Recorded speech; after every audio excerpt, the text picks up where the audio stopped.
Hello friend, आप सभी का स्वागत है हमारे नए में। आज के इस वीडियो में बताएंगे जीवन परिचय जयशंकर जी का कैसे लिखे। एकदम आसानी शब्दों में आपको बताएंगे, आसानी तरीके जिस प्रकार से हमने इसमें लिखा हुआ है, ठीक इसी प्रकार से आपको लिखना है। ठीक है, जयशंकर प्रसाद जी का जीवन परिचय एकदम शॉर्ट्स में बताएंगे, शॉर्ट्स में ही लिखना होगा। ठीक है, जिस प्रकार से हम बताएंगे उसी प्रकार से लिखेंगे, तभी समझ में आएगा आपको, तभी पूरा के पूरा नंबर देगा एग्जाम में, नहीं तो नंबर काट लेगा। ठीक है, इसमें आपको सबसे पहले क्या है कि आपको बॉक्स में ही संक्षिप्त में आपको बॉक्स में ही लिख लेना है। ठीक है, इसमें क्या है कि 90% एग्जामिनर इसी को देखेगा, 90% एग्जामिनर इसी को देखेगा, तब जाके आगे बढ़ेगा, ये सब देखेगा। ठीक है, यदि अगर आपने ये लिखा हुआ होगा तो बस एक नज़र डालेगा इस पर, बस इसको उसको देखना ही नहीं होगा। इतिहास इसका मेन अगर ये आपने लिखा होगा तो इसी में देगा इसका, और इससे आपको 3 नंबर देगा, प्लस 2 नंबर इनका रचनाओं का देगा, 2 नंबर इनको रचनाओं का देगा। तो 3 प्लस 2 कितना हो जाएगा, पूरा 5 नंबर का ही होता है। ठीक है, 5 नंबर का होता है, 5 नंबर आपको मिल जाएगा। ठीक है, तो चलिए शुरू करते हैं, बताते हैं। इनका सबसे पहले जन्म कब हुआ था? 1889 ईस्वी में काशी में हुआ था।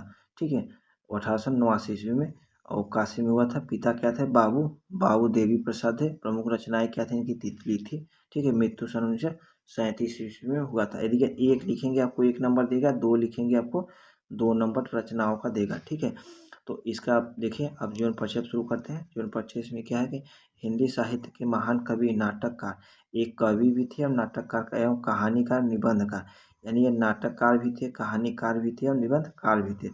ठीक है, श्री जयशंकर प्रसाद जी का जन्म सन 1889 ईस्वी में काशी के प्रसिद्ध रघुनी साहू परिवार में हुआ था। इनका परिवार रघुनी साहू में हुआ था।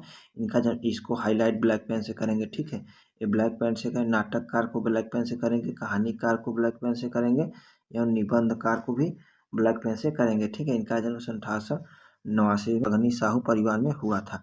इनके पिता का नाम बाबू देवी प्रसाद था, इसको हाईलाइट करेंगे। ठीक है, ये था काशी के प्रसिद्ध और धनी व्यक्ति थे। इनके पिता थे काशी के बहुत ही धनी व्यक्ति और प्रसिद्ध व्यक्ति थे। इनकी प्रारंभिक शिक्षा घर पर हुई थी। इनकी जो है, ठीक है, इनकी जो है प्रारंभिक शिक्षा कहाँ पे हुई थी? घर पर हुई थी। स्वाध्याय से ही इन्होंने अंग्रेजी, संस्कृत एवं उर्दू भाषा का सीख लिया था। इन्होंने हिंदी, अंग्रेजी और उर्दू भाषा को क्या था? सीख लिया था घर पर ही। ठीक है, हिंदी, अंग्रेजी सभी भाषाओं का उनको घर पर ही सीख लिया था। इनकी प्रारंभिक शिक्षा घर पर स्वाध्याय से इन्होंने अंग्रेजी भाषा को ही सीख लिया था। इसके साथ ही देव पुराण से दर्शन एवं इतिहास का भी गहन अध्ययन किया था। माता पिता तथा बड़े भाई मृत्यु हो जाने के व्यवसाय और परिवार संभाला ही था कि कुछ वर्ष भाभी तथा पत्नी की मृत्यु हो जाने के ऊपर विपत्तियों का पहाड़ टूट गया। कुछ दिनों के बाद इनकी पत्नी और उनकी भाभी की मृत्यु हो जाने के पश्चात इनके घर का जो सभी भार था इनके ऊपर आ गया था। ठीक है, इनके परिवार ऋण की बोझ में दब गया। इन घटनाओं के कारण इनका शरीर चिंताओं से जर्जर होने लगा और क्षय रोग से ग्रसित हो गए। ठीक है, तो आपको क्या करना है, इनका जन्म जहाँ ये हुआ था, इनके पिता का नाम क्या था? इनके पिता का नाम क्या था? इनके पिता क्या थे? काशी के प्रसिद्ध धनी व्यक्ति थे। इनकी क्या थी? प्रारंभिक शिक्षा घर पर हुई थी। इन्होंने घर पर ही अंग्रेजी, संस्कृत और उर्दू भाषाओं का ज्ञान प्राप्त कर लिया था, सीख लिया था। इनके साथ ही वेद, पुराण, दर्शन, इतिहास का भी उन्हें गहन अध्ययन कर लिया था। इनके माता पिता तथा बड़े भाई की मृत्यु हो जाने के उन्होंने व्यवसाय और परिवार संभाला था। इनके बड़े बड़े भाई और पिता की मृत्यु हो गई थी, तो इन्हें घर का व्यवसाय ही संभाल लिया था अपने ऊपर। ठीक है, कुछ वर्ष बाद भाभी और उनकी पत्नी, अब कुछ वर्ष बाद इनकी भाभी का, उनकी पत्नी का क्या होता? देवसान हो गया। इनकी भाभी और पत्नी का मृत्यु हो गया, जिसके कारण घर की सारी विपत्तियों का इनके ऊपर पहाड़ टूट गया।